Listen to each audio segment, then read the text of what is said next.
আমরা বিশ্বাস করি এদেশে কোরআন যদি সংসদে যায়, এদেশে কোরআন যদি পার্লামেন্টে যায়, আলেমরা নিরীহ থাকবে না, আলেমদের সম্মান অবশ্যই আসবে। জোরে কোন আল্লাহু আকবার।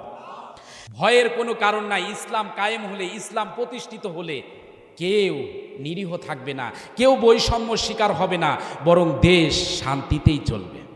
সুবহানাল্লাহ কোন, সুবহানাল্লাহ কোন। এরে মুমিন মুসলমানের সন্তানেরা, যেহেতু হুজুরদের বিরুদ্ধে বলেছি, অনেকেই আবার বলবে এত দূর থেকে এসে হুজুর তো হুজুরদের ধুয়েই গেল, একটু পক্ষেও বললো না। এদেশে বাংলাদেশে আমি বলি হুজুরদের চাইতে ভালো মানুষ আর কেউ নাই। কথা কন না কেন? কারণ হুজুরদের চাইতে নিরীহ আর কেউ নাই। একজন আলেম দেখবেন কামেল পাশ করেছে, মাস্টার্স পাশ করেছে, অথবা দাওরা হাদিস পাশ করেছে, মসজিদে চাকরি করে, বেতন মাত্র 7,000। কথা কন না কে ভাই? আবার হুজুর বলতেছে তাও নাই, অনেক জায়গায় 3,000ও আছে। কথা কন না কেন? হাই রে অবস্থা! যে সময় ঊর্ধ্বগতির কারণে 50,000 টাকা দিয়ে একটা মানুষ সংসার চালাতে পারে না, ওই সমাজে 3,000 5,000 টাকা দিয়ে, 7,000 টাকা দিয়ে একজন হুজুর যে কোন কায়দায় চলে, এটা আল্লাহ ছাড়া আর হুজুর ছাড়া কেউ জানে না। কিন্তু এই দেখার কোনো মানুষ আজ পর্যন্ত দেখলাম না। স্বাধীনতার পর থেকে আমরা কত ইশতেহার দেখেছি। অনেকেই বলে আমরা যদি ক্ষমতায় আসি তাহলে আমরা কার্ড বানিয়ে দিব, প্রত্যেকে খাবার পাবে। আবার অনেকেই বলেছিল যে আমরা যদি ক্ষমতায় আসি 10 টাকা কেজি করে চাউল খাওয়াবো, ঘরে ঘরে চাকরি দিব। আমরা সব পেয়েছি, তাই না ভাই? সব পেয়েছি না? কিন্তু আমার কথা হলো, স্বাধীনতার পর থেকে কে গেল আর কে আসলো কোনো প্রশ্ন নাই, কিন্তু আলেমেরা এ সমাজে সবচাইতে নিরীহ। এই সকল আলেমদেরকে, ইমামদেরকে, মুয়াজ্জিনদেরকে এরকম যদি আগামীতে ইশতেহারে, আগামী সংসদে যারাই যাবে, অন্তত পক্ষে এরকম একটা বিল যদি পাস করে যে দেশের যারা ইমাম আছে, মুয়াজ্জিন আছে, এদেরকে একটা সম্মানজনক ভাতা প্রতি মাসে সরকার থেকে দেওয়া হবে, বলেন তো এদেশের আলেমরা তাদের পক্ষে আছে না নাই? এ জোরে কান আছে না নাই? এরকম একটা ইশতেহার আমার দেশে আসুক, এটা আমরা চাই কি চাই না?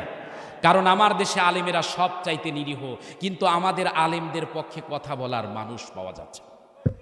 আমরা বিশ্বাস করি এদেশে কোরআন যদি সংসদে যায়, এদেশে কোরআন যদি পার্লামেন্টে যায়, আলেমরা নিরীহ থাকবে না, আলেমদের সম্মান অবশ্যই আসবে। জোরে কোন আল্লাহু আকবার। আল্লাহ প্রেমিক, নবী প্রেমিক এই পৃথিবীর জমিনে ওই সময় যেমন মানুষ ছিল, আজকেও ওই রকম মানুষ আছে না নাই? এ জোরে কোন আছে না নাই? ইকরামা যখন কালিমা পড়ে নিল, নবী আমার ডাক দিয়ে বললেন, ইকরামা কালিমা পড়েছো, এতদিন পর্যন্ত অত্যাচার ছিল না, জুলুম ছিল না, নির্যাতন ছিল না, এখন কিন্তু জুলুম আসবে, নির্যাতন আসবে, সহ্য করতে পারবে তো? আল্লাহ নবী সাহাবী ইকরামা ডাক দিয়ে বলে, ইয়া রাসূলুল্লাহ, হাবিবাল্লাহ, হুজুর কালিমা পড়ে নিয়েছি, অত্যাচার, জুলুম, নির্যাতন আসবে, ভয় পাই না, বরং কালিমার জন্য মৃত্যুবরণ করতে পারি। আমরা যারা আছি কালিমার জন্য মরতে যদি হয় রাজি আছি না নাই? জোরে কোন আছি না নাই? কারণ মুসলমানদের কাছে সব চাইতে দামি সম্পদের নাম ঈমান। আল্লাহ নবী সাহাবী হযরত ইকরামা কালিমা পড়ে যখন মক্কা নগরীতে ঢুকতেছে, আবু সুফিয়ান, উতবা, সাইবা পার্লামেন্টে বসেছিল। এমন সময় দেখতেছে কি কারবার, কি কারবার! এর আজীব ব্যাপার। ইকরামা বলেছিল আব্দুল্লাহর এতিম সন্তান মুহাম্মাদের কাল্লা কেটে নিয়ে আসবে, কিন্তু কাল্লা কোথায়? কাল্লা তো নাই।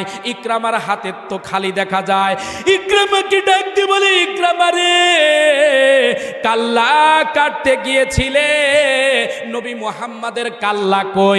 এমন সময় ইকরামা ডাক দিয়ে বলে, আবু সুফিয়ান, কাল্লা কাটার আর চিন্তা করতে পারি নাই, বরং আমার মাথাটাই আমি আব্দুল্লাহর এতিম সন্তান নবী মুহাম্মাদের দরবারে কোরবানি দিয়ে এসেছি। আবু সুফিয়ান, উতবা, সাইবা ডাক দিয়ে বলে, কে কোথায় আছিস? আব্দুল্লাহর এতিম সন্তানের কাছে গিয়ে আবু জেহেলের সন্তান ইকরামার মাথা খারাপ হয়ে গেছে। কে কোথায় আছিস রে? জলদি করে আয়, জলদি করে আয়। ইকরামার হাত বাদ, পা বাদ, ইকরামাকে আর পৃথিবীর জমিনে রাখা যাবে না, মেরে ফেলতে হবে, হত্যা করতে হবে। কারণ যদি এইভাবে যদি নেতারাই যদি কালিমা পড়ে মুসলমান হয়ে যায়, আগামীতে ক্ষমতায় হুজুররা যাবে, কেউ ঠেকাতে পারবে না। তার মানে হলো এই কথাটা আগেও বলেছি, আবারও শোনাচ্ছি, এই পৃথিবীর জমিনে হুজুররা যে ভালো, এতে কোনো সন্দেহ নাই। হুজুররা আছে, ছিল, থাকবে, এটাই বাস্তবতা। বিগত সময়ে অত্যাচার জুলুম চলেছে, হুজুররা ছিল, এখনো আছে, কিয়ামত পর্যন্ত থাকবে।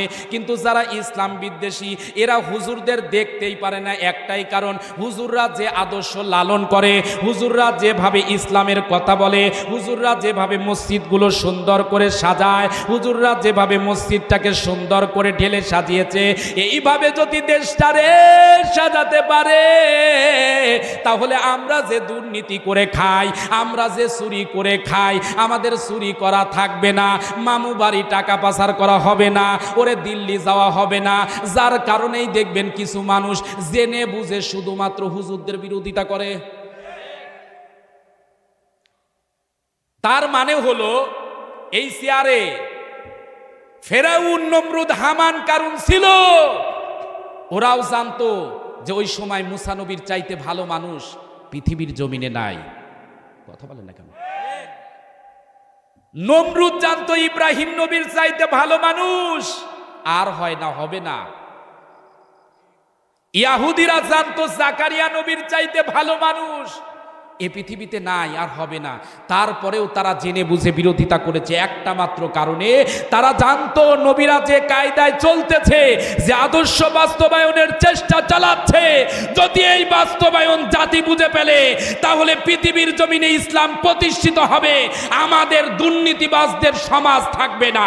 যার কারণে তারা মাথা চাড়াতে উঠে নবীদের বিরোধিতা করেছিল, সাহাবীদের বিরোধিতা করেছিল, আজকেও ইসলামপন্থীদের বিরুদ্ধে, ইসলামী আন্দোলনের বিরুদ্ধচারণ করতেছে। কিন্তু জাতিকে বলে দিতে চাই, ও মুসলমানের সন্তানেরা, মনে রাখা দরকার, আকাশের মেঘমালাকে যেমন আকাশ থেকে আলাদা করা যায় না, পানির মাছকে যেমন পানি থেকে আলাদা করা যায় না। মুসলমানদের বাঘ দেখেছো, কিন্তু বাঘের হুঙ্কার দেখো নাই। মুসলমানদের ইমানের সাগর দেখেছো, সাগরের গভীরতা দেখো নাই। মুসলমানের সন্তানেরা যদি আবার নামে, বাংলার জমিনে ইসলাম কায়েম হবে, কারো বাবার ক্ষমতা নাই ঠেকিয়ে রাখতে পারে। কারা কারা রাজি আছো মুসলমান, দুটি হাত তুলে আল্লাহকে দেখাও। দিন ইসলাম, দিন ইসলাম, বিপ্লব, বিপ্লব,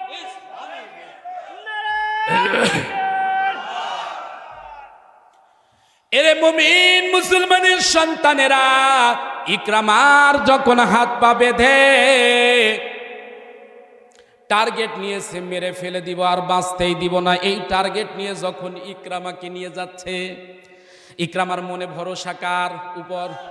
একটু জবান খুলে বলতে হবে, ভরসা কার উপর?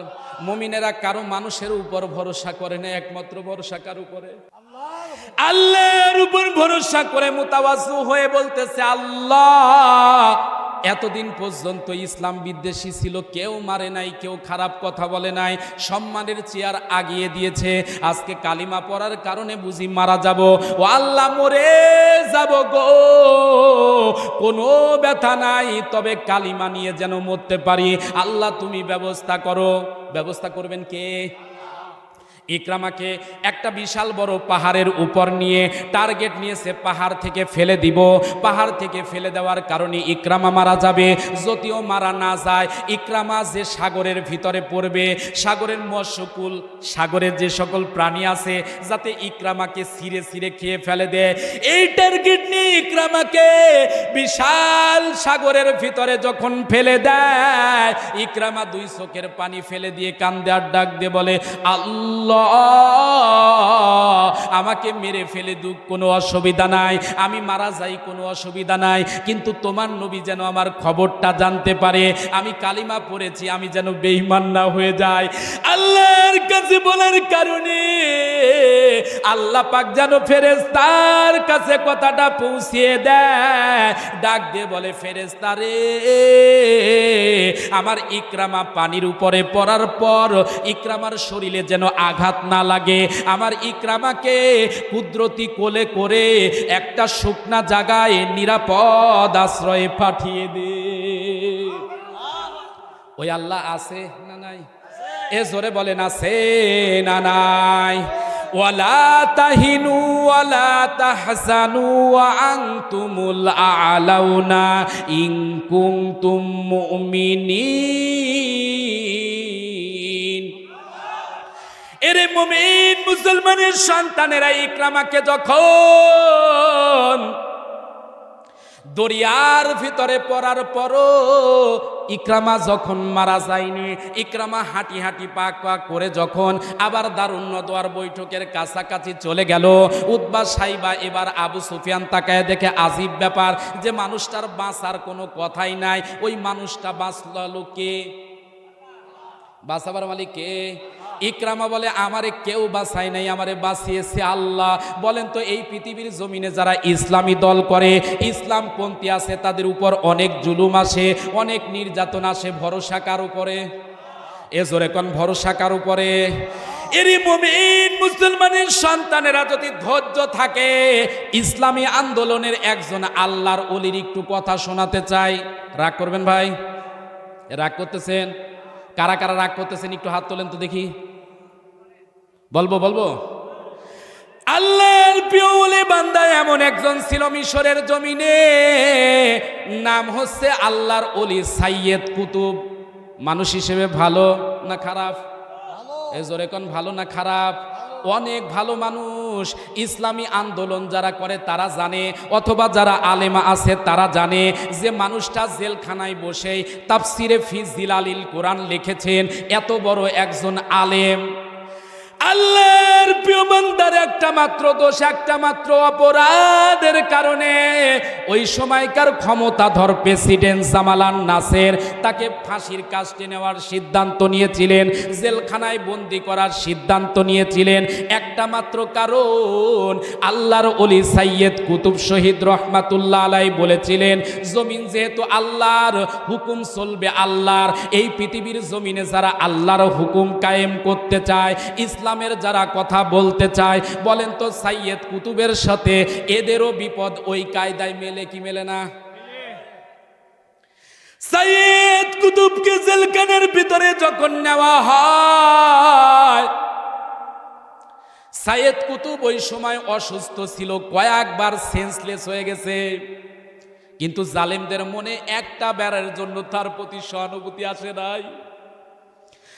আল্লাহর ওলি সাইয়েদ কুতুবকে জেলখানায় বন্দি করার পর ওই সকল জালেমদের টার্গেট একটাই, যে কোনো কায়দায় হুজুরকে বিদায় করে দিবে। আমরাও এই সময়কার ভিতরে যুগের শ্রেষ্ঠ ওলি আল্লামা সাইদির ক্ষেত্রেও দেখেছি, একটাই টার্গেট ছিল, হুজুর যেন জেলখানা থেকে বের হতে না পারে। কারণ ওরা জানতো, বাংলার সাইদি যদি বের হয়, বাংলার ইউসুফ যদি বের হয়, আগামীর বাংলাদেশে আল্লামা সাইদি প্রধানমন্ত্রী হবে। এরে মুমিন মুসলমানের সন্তানেরা, সাইয়েদ কুতুবকে যখন জেলখানার ভিতরে বন্দি করা হলো, জেলখানার ভিতরে ঢোকানোর পর তার কাছে অফার দেওয়া হলো, কে কোথায় আছো যাও। সাইয়েদ কুতুবের কাছে অফার দাও, তিনি যেন এই পৃথিবীর জমিনে হুজুর হিসেবে চলে, কোনো অসুবিধা নাই, মাদ্রাসায় থাক কোনো অসুবিধা নাই, খানকায় থাক কোনো অসুবিধা নাই, টাকা লাগে টাকা দিব, বাড়ি লাগে গাড়ি দিব, যদি নারী চাই নারীও দিব, কোনো অসুবিধা নাই, কিন্তু আমাদের ক্ষমতা নিয়ে কোনো কথা বলা যাবে না। তার মানে এই পৃথিবীর জমিনে যারা ক্ষমতা লোভী, হুজুররা যদি ইসলামী আন্দোলন না করত, সংসদে আল্লাহর হুকুম যদি কায়েম হোক, এইটা যদি না চাইতো, আল্লাহর কসম করে বলি, ইসলামী আন্দোলনের 5 থেকে 7 জন নেতাকে ওরে ফাঁসির কাস্টে ঝুলিয়ে মারা লাগতো না।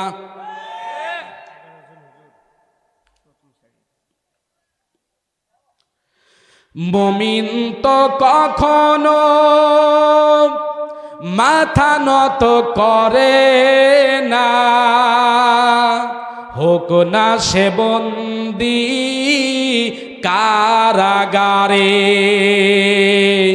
মুমিন তো কখনো মাথা নত করে না, হোক না সে বন্দী কারাগারে। আল্লাহর ভালোবাসা যে পেয়েছে, রুকবে বলো তারে কেমন করে। মুমিন তো কখনো মাথা নত করে না, হোক না সে বন্দী কারাগারে। মুমিনেরা কারাগারে ভয় পায়, জেল জুলুম ভয় পায়, মুমিনদের ভয় নেই। আল্লাহর ওলি সাইয়্যিদ কুতুব জেলখানার ভিতরে যখন আছে, কোনো অফার দিয়ে যখন কাজ হলো না, সাইয়্যিদ কুতুবকে বলা হলো, তুমি হুজুর যেহেতু আমাদের দলে আসলা না, তোমার উপর অত্যাচার জুলুম নির্যাতন কিন্তু শুরু হয়ে যাবে।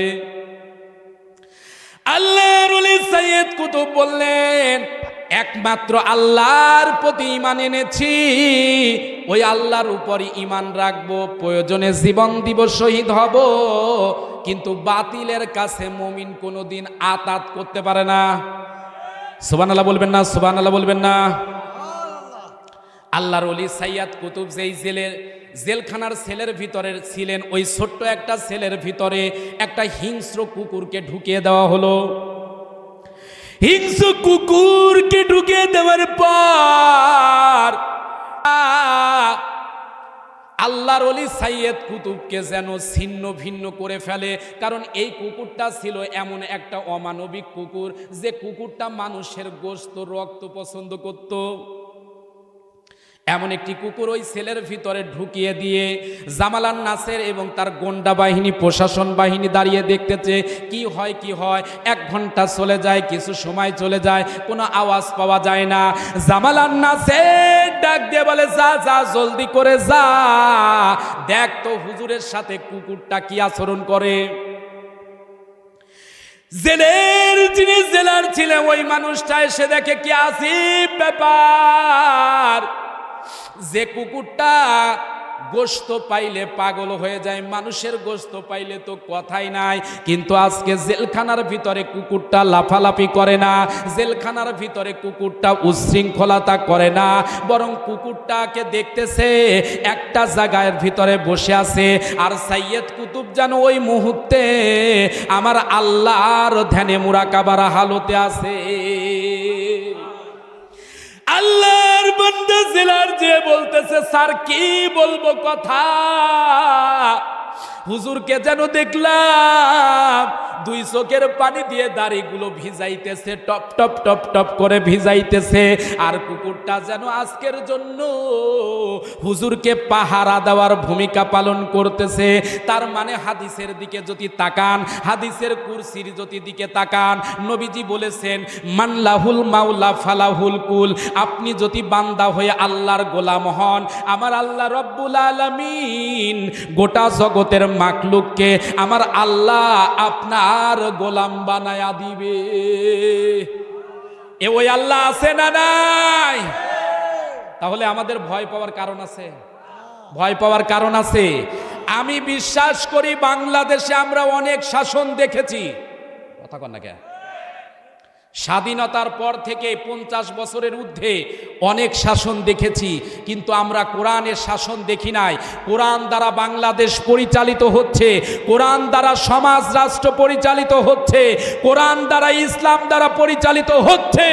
এ দৃশ্য আপনারা কি দেখতে চান? এ জোরে কান দেখতে চান? বাংলাদেশে আমরা দেখেছি, বাংলাদেশের সবচাইতে জনপ্রিয় ফেরিওয়ালা, মানবতার ফেরিওয়ালা ডাক্তার শফিকুর রহমান বাংলাদেশের 64 জেলার আনাচে কানাচে ঘোরা শুরু করেছে।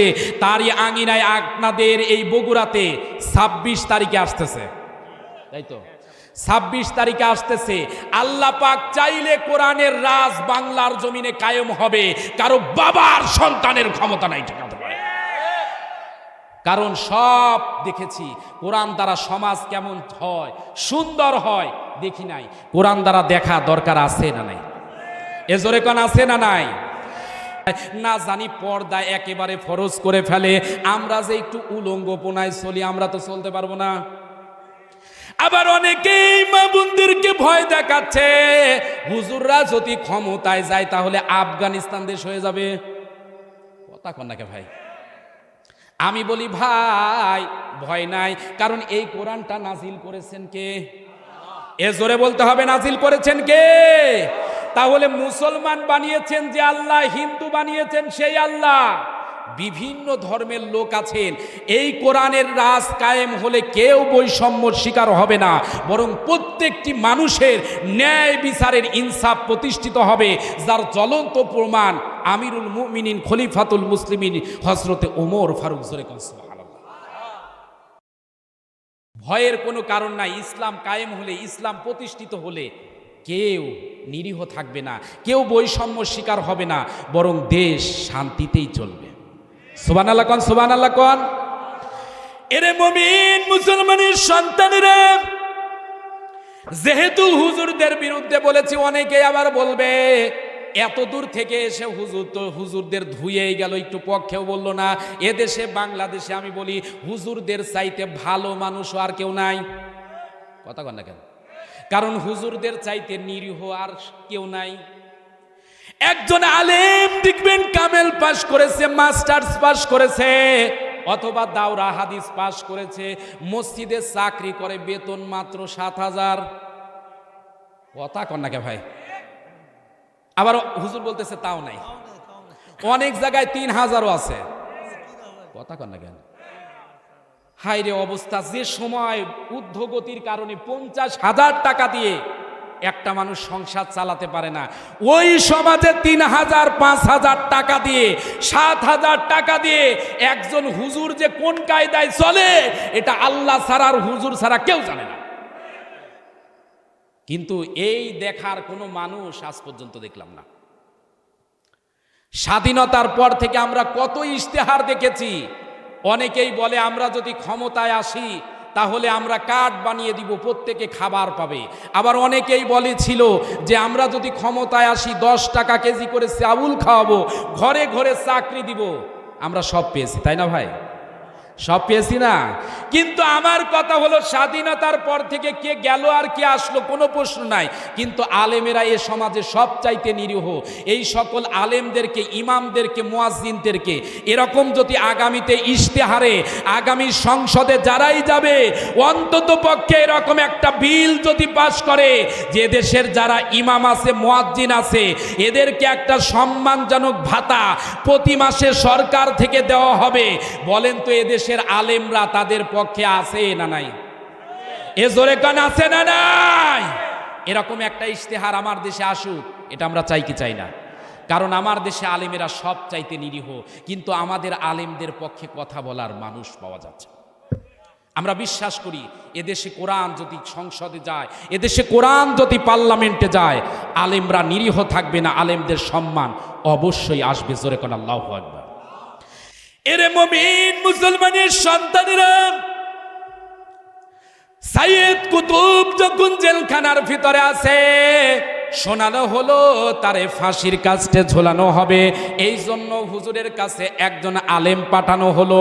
আলেমের কাজ হলো তিনি এসে হুজুরকে কালিমা পড়াবে, তওবা পড়াবে। আসার পর হুজুর যখন হুজুরের সেলের ভিতরে ঢুকবে, উনি একবার চিন্তা করে সালাম দিব, আবার চিন্তা করে না সালাম কেন দিব, কারণ জেলখানায় তো ভালো মানুষ আসে না। আমরাও জানি জেলখানায় থাকে চোর, জেলখানায় থাকে ডাকাত, জেলখানায় থাকে লুচ্চা, জেলখানায় থাকে বদমাইশ। কিন্তু বিগত সময়ে চোর ডাকাত আমরা দেখেছি ওপেনে ঘুরিয়ে বাড়িয়েছে, আর জেলখানার ভিতরে আল্লাহওয়ালা আলিমরা বসে বসে কেঁদেছে। সাইয়েদ কুতুবের সেলের ভিতরে হুজুর ঢোকার পর বলতেছে, হুজুর আমি এসেছি।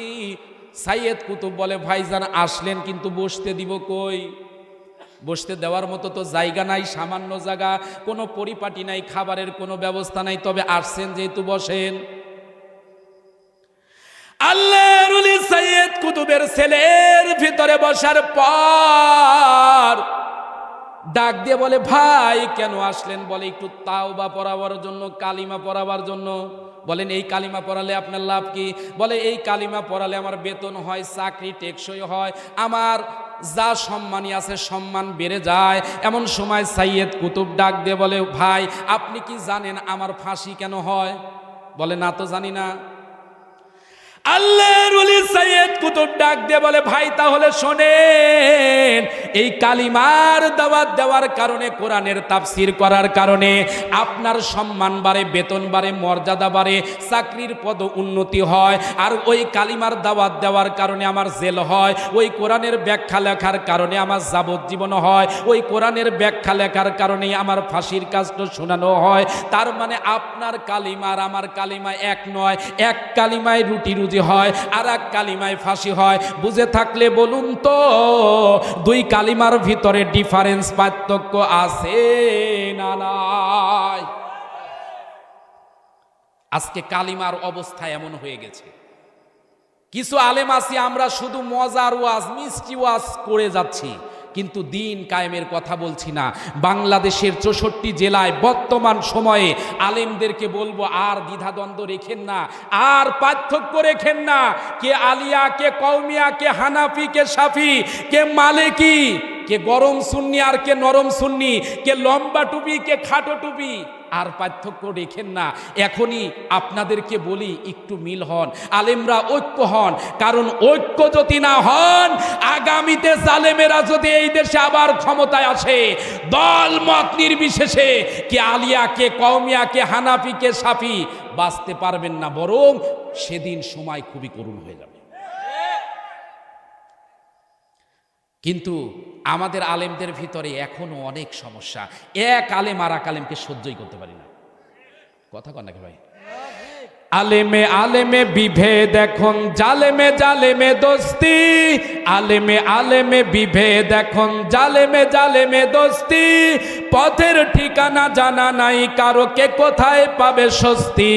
জালেমে জালেমে দোস্তি, আলেমে আলেমে বিভেদ এখন, জালেমে জালেমে দোস্তি। পথের ঠিকানা জানা নাই কারো, কে কোথায় পাবে স্বস্তি।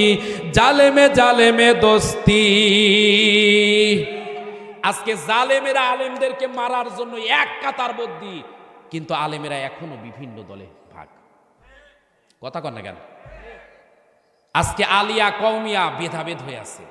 এখনো অনেক কওমিয়া আলেম আছে আলিয়াকে সহ্য করতে পারে না, আবার আলিয়ার এমনও ভাই আছে কওমিয়াকে দেখতে পারে না। আরে ভাই, ছোট মতপার্থক্য থাকতে পারে, ইসলাম যদি কায়েম হয়, ইসলাম যদি প্রতিষ্ঠিত হয়, এদেশে কোরআন থাকবে, কোরআন আছে, সম্মান আপনিও পাবেন, তারাও পাবে। আমি এজন্য বলি, পিপিলিকা থেকে শিক্ষা গ্রহণ করে। বিরক্ত হচ্ছেন না তো ভাই? রাগ করতেছেন না তো? এরে মুমিন মুসলমানের সন্তানেরা, একটা পিপিলিকা থেকে শিক্ষা গ্রহণ করেন। পিপিলিকা আপনাদেরকে আমাকে কয়েকটা জিনিস শিক্ষা দেয়। 1 নাম্বার, পিপিলিকা থেকে শিক্ষা গ্রহণ করেন। পিপিলিকা একেবারে প্রথম দিকে হয়তো বা অত্যাচারিত হতে পারে, কিন্তু পরক্ষণেতে পিপিলিকা আবার প্রতিশোধ নিতে পারে। বিশ্বাস না হলে একটা পিপিলিকার গর্তের ভিতরে আপনি পা ঢুকিয়ে দেন, দেখবেন আপনার পায়ের তলায় পিপিলিকা কয়েকটা পড়ে হয়তো বা মারা যাবে।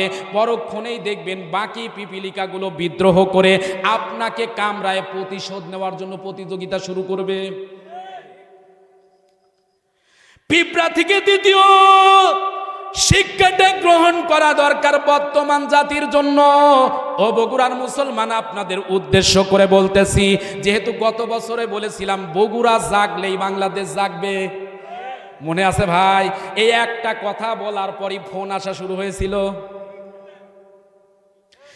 এরে মুমিন মুসলমানের সন্তানেরা, সে কথা থেকেই বলতেছি, পিপিলিকার 2 নাম্বার গুণ হচ্ছে ওড়ান নিয়ে তার অনুসরণ করতে পারে। একটা পিপিলিকা যদি একদিকে যায়, অন্য পিপিলিকারাও দেখবেন ওই দিকেই কাতারবন্দি হয়ে যাবে। 3 নাম্বার, পিপিলিকা সব চাইতে ভালো এক পিপিলিকারা কঠিন পরিস্থিতি ঐক্যবদ্ধ হয়। যখন দেখবেন বর্ষাকাল এসে যাবে, সব জায়গায় পানিতে তলতল হয়ে যাচ্ছে, পানি দিয়ে যখন দেখবেন জমিগুলো যখন ভরে যাবে, মাঠগুলো যখন প্লাবিত হয়ে যাবে, ওই সময় ধান খেতে, ওই সময় জমিতে যে দেখবেন পিপিলিকা নাই, পিপিলিকার বাসা সব ডুবে গেছে, কিন্তু এক জায়গায় হঠাৎ করে দেখবেন সকল পিপিলিকা জমাট বেঁধে একটা বলের আকৃতি নিয়ে পানির উপর নড়াচড়া শুরু করেছে। সুবহানাল্লাহ বলবেন না? সুবহানাল্লাহ বলবেন না? হাইরে অবস্থা! ছোট্ট একটা মাকলুকাত বৃহত্তর স্বার্থের কারণে, বাঁচার স্বার্থের কারণে তারাও বিভিন্ন দলের কথা ভুলে গিয়ে একটা বলের মতো আকৃতি ধারণ করে পানির উপরে বাঁচার জন্য তারা ক্লান্তি লগ্নে এক হয়। আর মুসলমান এত বিপদের মুহূর্তে, গণ অভ্যুত্থানের পরে দেশে যখন শগুনের আনাগুনা বেড়ে গেছে, এই সময় যদি আলেমরা যদি ঐক্য না হয়, আল্লাহর কসম, এই বছরে যদি কোরআনের রাজ বাংলার জমিনে কায়েম না হয়, এই শতাব্দীতে যদি বাংলার জমিনে কোরআনের রাজ না হয়, তার জন্য আলেমরাই দায়ী থাকবে, আলেমরাই দায়ী থাকবে। যে সুন্দর পরিবেশ এসেছে, এখনো যদি আলেমরা ঐক্যবদ্ধ না হয়ে এদেশে ইসলাম কায়েম না করতে পারেন, এর জন্য আমরা ছাড়া আর কেউ দায়ী না। সাধারণ মানুষ আগেও ছিল সাধারণ, এখনো সাধারণ আছে। আপনি আলিম হয়ে যদি আপনার মসজিদে যদি আওয়াজ তুলতে না পারেন, আপনার মেম্বারে যদি কথা না বলতে পারেন, ওয়াজের মাহফিলে যদি ইসলামের বিজয়ের কথা এই মুহূর্তে না বলতে পারেন, আপনার মতো কাপুরুষ বেঁচে থাকার চাইতে কলা গাছের সাথে মরে যাওয়া ভালো। আমার কথায় রাগ করতেছেন বোঝা যাচ্ছে। অনেকেই চিন্তা করতেছেন এই হুজুর যেন বগুড়ার জেলায় না ঢুকতে পারে, এরকম ভাবতেছেন। আরে বগুড়াতে আসা শুরু হয়েছে, আলহামদুলিল্লাহ আসছি, সমস্যা নাই। এর মধ্যেই কয়েকটা দাওয়াত কনফার্ম হয়েছে, আগামীতে আরো হবে ইনশা। এ জোরে কন ইনশা। কারণ রিজিকের মালিককে, এ জোরে কন রিজিকের মালিককে।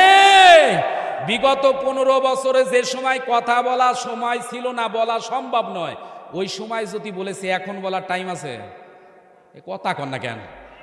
মোনাজাত দিয়ে দিব ভাই? না আপনারা রাগ করতেছেন, কথা বলতেছেন না? হ্যাঁ হ্যাঁ একটু। এরে মুমিন মুসলমানের সন্তানেরা, কথা আসলে লম্বা হয়ে যাচ্ছে, এই জন্য কথাগুলো বাড়াতে পারছি না। আল্লাহ পাক রব্বুল আলামিন বলেন, ওয়াতাসিমু বিহাবলিল্লাহি জামিআও ওয়ালা তাফাররাকু। আর একটু জোরে বলুন আল্লাহু আকবার। আল্লাহ রাব্বুল আলামিন পবিত্র কোরআনে কারিমা সূরা ইমরান 3 নাম্বার সূরা 4 নাম্বার পারার 103 নাম্বার আয়াতে কারিমা থেকে শোনাচ্ছি। আল্লাহ পাক রব্বুল আলামিন বলেন, হে মানুষ সকল, তোমরা কোরআনের ভিত্তিতে ঐক্যবদ্ধ হও। তার মানে বিভিন্ন মতপার্থক্য থাকতে পারে, আমাদের ভিতরে কোরআন নিয়ে কোনো পার্থক্য আছে? জোরে কোন আছে? তার মানে এখনো যদি আমরা কোরআনের কারণে যদি আমরা এক হই, মুসলমানদের বিজয় ছিল, হবে, কেউ ঠেকাতে পারবে না। এ গণ অভ্যুত্থানের সময় আর একটা কথা মনে পড়ে গেল, বলবো। বাংলাদেশের সব চাইতে হতভাগ্য পুরা কপালি কিছু মানুষ আছে, তার নাম হচ্ছে বেকার যুবক সন্তানেরা। কথা বলেন না কেন? আজকে যুবক যারা আছে তারা জানে যে বেকারত্ব কতটা অভিশাপ। মায়ের কাছে গিয়ে যদি বলে, মা আমতলি বাজারে যাব, সন্ধ্যাবেলা 5টা টাকা দাও, 10টা টাকা দাও, 1 দিন 2 দিন 3 দিন দেওয়ার পর মা বলে, তোর মতো কুলাঙ্গা সন্তান মরতে পারিস না, মাস্টার্স অনার্স পাস পর্যন্ত পড়ালাম, এখনো তুই টাকা পয়সা চাস, তোর মতো সন্তান লাগবে না। বলেন তো ওই সন্তানটার কষ্ট আছে না? বাবার কাছে চাইলে বাবা ধমক মারে, কিন্তু মাস্টার্স অনার্স পাস করার পরও আমাদের দেশের অনেক যুবক বেকার হয়ে বসে আছে। যুবকের মনে কষ্ট, সরকার তাকে একটা চাকরির ব্যবস্থা করতে পারেনি, এদেশ তাকে একটা চাকরির ব্যবস্থা করতে পারেনি। কয়েকদিন আগেও আমরা আন্দোলন করা দেখলাম যুবকদের, যে 35 বছর চাকরির করা হোক। চাকরি কিন্তু চাইনি, শুধু আবেদনের বয়স চাইছে। তাই নিয়েই আমাদের দেশে অনেক নেতাদের মাথা গরম। কথা কন না কে রে ভাই? এ অভ্যুত্থানের পর এরা কি চাকরি চাইছে? কথা বলতে হবে। চাকরি চেয়েছে? ওরা তো চেয়েছে আমরা একটু আবেদনের বয়স। আবার যারা দেখতেছি চাকরি পেয়ে গেছে, ওরা যেন 35 না হয়, এর বিপক্ষে। আরে ওটা বেটা বেয়াদব, তোর তো চাকরি হয়েছে, তুই বেকারের বুঝবি কি? কথা কন না কে রে ভাই? বেকার জীবন কত কঠিন। একজন বেকার ছেলেকে, আপনি একটা শিল্পপতি মানুষ, আপনি এক জায়গায় চাকরি করেন, যদি পারেন একটা বেকারকে একটু চাকরির ব্যবস্থা করে দেন। আপনি একটা নেতা, স্থানীয় নেতা, আপনার কর্ম আছে, একটা বেকার সন্তানকে আপনি একটা কর্মের ব্যবস্থা করে দেন, আল্লাহর আরশে আজিম খুশি হয়ে যাবে। এরে মুমিন মুসলমানের সন্তানেরা, কথা বলতে গেলে আসলে কথা লম্বা হয়ে যায়, কিন্তু আমি জানি আপনাদের আসলে বিরক্ত লাগতেছে ভাই। আচ্ছা, বিরক্ত হচ্ছেন কারা কারা? একটু হাত তোলেন তো দেখি। কি আজীব ব্যাপার, বৃষ্টি হচ্ছে তারপরে বিরক্ত হচ্ছেন না? আর আধা ঘন্টা আলোচনা হলে আপনারা শুনবেন কারা কারা? একটু দুটি হাত তোলেন তো দেখি। সবাই খুশি মনে বলতেছেন তো? একটু তাকবীর দেন তো খুশি মনে দেখি। থামেন থামেন কিছু। ইয়া রাসূলুল্লাহ, আধা ঘন্টা হলে সমস্যা হবে না তো? আচ্ছা ঠিক আছে। এরে মুমিন মুসলমানের সন্তানেরা, আসলে আলোচনা একটু প্রাণ ভরে করার জন্য আজকে একটু ছাড়িয়ে ফেলেছি বেশি। এ পৃথিবীর জমিনে একজন শাসক ছিল, এ কথাটা বলেই মূল আলোচনাটা গোছানো শুরু করব। এই পৃথিবীর জমিনে 7 জন বাদশাহ গোটা জগৎ শাসন করেছে, তাদের ভিতরে অন্যতম একজন ছিল ফেরাউন। নাম শুনছেন? এই ফেরাউনের কাজ, ফেরাউন বলেছিল আনা রব্বুকুমুল আলা, আমি হচ্ছি সবচাইতে বড় খোদা। এমন একজন ক্ষমতাধর প্রেসিডেন্ট এই পৃথিবীর জমিনে নিজেকে আল্লাহ বলে, খোদা বলে স্বীকৃতি দেওয়ার জন্য তিনি 4টা কাজ করেছিলেন। এই 4টা কথা বলে মূল আলোচনা গুছিয়ে মা বোনদেরকে নিয়ে একটু কথা বলে ইনশাআল্লাহ মোলাজাত দিব ইনশা। এরে মুমিন মুসলমানের সন্তানেরা, 1 নাম্বার ফেরাউনের 4 দফার ভিতরে একটা দফা ছিল, সে বলেছিল আনা রব্বুকুমুল আলা, আমি সবচাইতে বড় খোদা। একটু নাউজুবিল্লাহ বলি, আস্তাগফিরুল্লাহ বলি। এমন সময় তার উপদেষ্টা মণ্ডলীর একজন ছিল টাকওয়ালা হামান। হামানকে ডাক দিয়ে বলেছিল, হামান আমার সব চাইতে আশা ভরসা, এই পৃথিবীর জমিনে আমি একটু খোদা হতে চাই, আল্লাহ হতে চাই, কি করা যায়? নমরুদকে ডাক দিয়ে, ফেরাউনকে ডাক দিয়ে বলে এটা সম্ভব নয় দুনিয়ায়, তবে সম্ভব হতে পারে আপনি যদি কয়েকটা কাজ করেন। 1 নাম্বার কাজ হলো, এই পৃথিবীর জমিনে যুবক যারা আছে এদেরকে অশিক্ষিত করে রাখা লাগবে। কথা কন না। 40 বছর পর্যন্ত শিক্ষার আলো থাকবে না, তার মানে ধর্মীয় শিক্ষাকে 1 নাম্বার, যদি আল্লাহ হতে চান, খোদা হতে চান, ধর্মীয় শিক্ষা বন্ধ করা লাগবে। তার মানে ধর্মীয় শিক্ষা যারা বন্ধ করে এরাও হচ্ছে ফেরাউনের প্রেতাত্মা। বিগত বছরগুলোতে আমরা দেখেছি আলিয়া মাদ্রাসা পর্যন্ত বই যদি আপনি দেখেন, এটা মাদ্রাসার বই না কোন জায়গার জগতের বই বোঝা মুশকিল। কথা কন না কেন? আপনি বিশ্বাস না হলে আমি দেখাতে পারবো, বইয়ের উপরে ঢোল তবলার ছবি পর্যন্ত দিয়েছে এই জালেমেরা।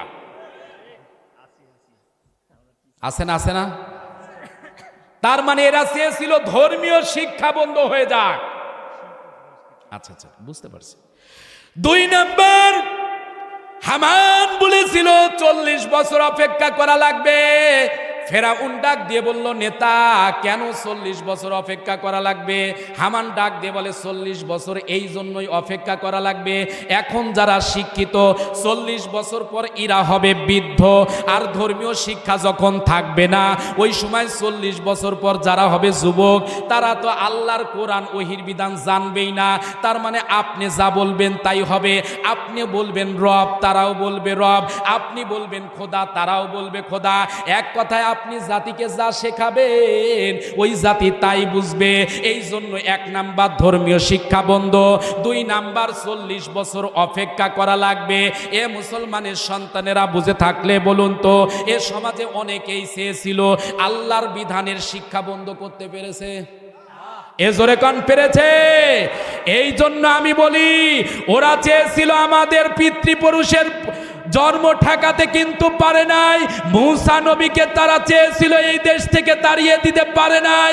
ওরা চেয়েছিল আপনার আমার নবীকে 3.5 বছর জেলখানায় রাখতে, তারপরও পারে নাই। এই পৃথিবীর জন্য কোরআনপন্থীদেরকে যারাই দাবিয়ে রাখতে যাবে, কিয়ামত আসবে তবু ইসলামকে দাবিয়ে রাখা যাবে না, যাবে না, যাবে না। কারা কারা রাজি আছো মুসলমান? হাত তুলে আল্লাহকে দেখাও।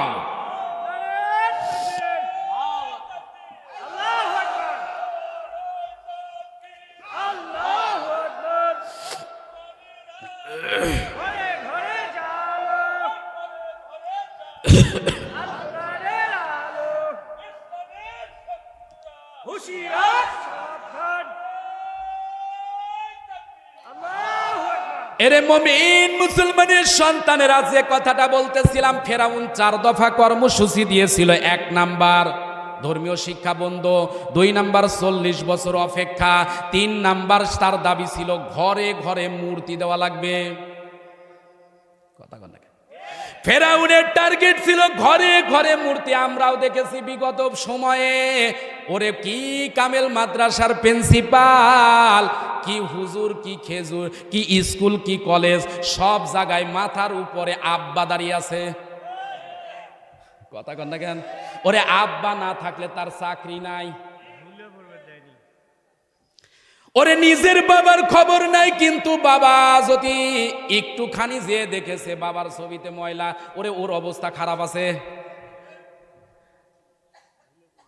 এ মুসলমানের সন্তানেরা, তার মানে 3 নাম্বার ছিল বাবাকে প্রতিষ্ঠা, 4 নাম্বার বলেছিল আপনি যদি আল্লাহ বলে দাবি করেন। 4 নাম্বার কাজ হলো, এটা একটু কঠিন, আপনার স্ত্রীকে কোনোদিন আপনার স্ত্রীকে কোনোদিন খোদা বলতে শুনি নাই, আমরা এই জিনিসটা একটু দেখতে চাই।